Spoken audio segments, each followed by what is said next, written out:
হরে কৃষ্ণ। চলে এলো সরস্বতী পূজা। 2025 সালে সরস্বতী পূজা আমাদের কবে করা উচিত, এই নিয়ে অনেকেই বিভ্রান্ত হয়ে আছে। কারণ পঞ্চমী তিথি দুদিন পড়েছে, দুদিনে অনেকেই পূজা করে থাকবেন, কিন্তু এই বছরে পূজা করার অতি উত্তম দিন কোনটি, আসুন জেনে নিই।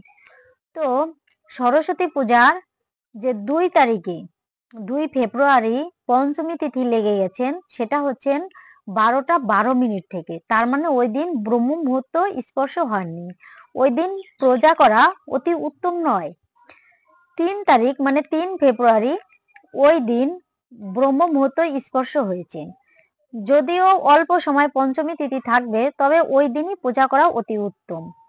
যদি সম্ভব হয় তাহলে 9টা 59 মিনিটের মধ্যেই পূজাটা করা উচিত।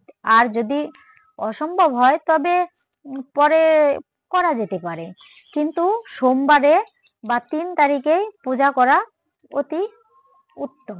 সরস্বতী দেবীকে বিদ্যার দেবী বলা হয় এবং তাকে বাগদেবীও বলা হয়। বাগ মানে বাক্য, আর বিদ্যার দেবী মানে বিদ্যা দান করেন, বিদ্যা বুদ্ধি দান করেন।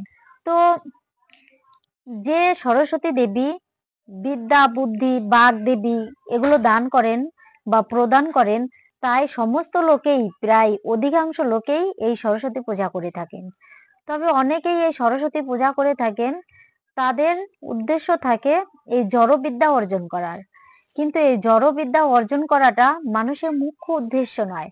মানুষের উদ্দেশ্য হচ্ছে ভগবানের ধামে যাওয়ার জন্য যে বিদ্যা বুদ্ধির প্রয়োজন, ওটাই মানুষের অর্জন করা। তাই সরস্বতী দেবীর কাছে আমাদের বিদ্যা বুদ্ধি অবশ্যই চাইতে হবে, কিন্তু সেটা থাকবে ভগবানের ধামে যাওয়ার জন্য বিদ্যা বুদ্ধি অর্জন করার চেষ্টা।